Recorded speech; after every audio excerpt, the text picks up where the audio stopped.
Sibuyas guys, gihatag sa akong igsoon. Maricel Pintoy Kilistino taga Kayawkaw Balugo. Tagaan ko nila sibuyas igtalanom guys. Di ba? Talanom. Maayo ang Dios guys. Wala tay igtalanom pero nay muhatag. Maayo gyud ang Ginoo. Kani guys, bagong pinalit nga guna ba? Tag 245 ni guys. Bagong palit. Kani tanong guys, diri na ko itanong. Ha? Ubay-ubay ang gata guys. Buyas.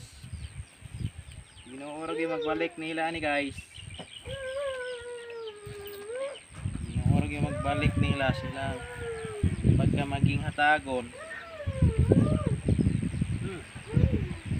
Doon tayo guys, pulahon. Pulahon siya, pulahon. Pulahon nga sibuyas. Pulahotay yan siya guys. Init. Pulahon. Nangalan na siya bis-bis guys. Kina?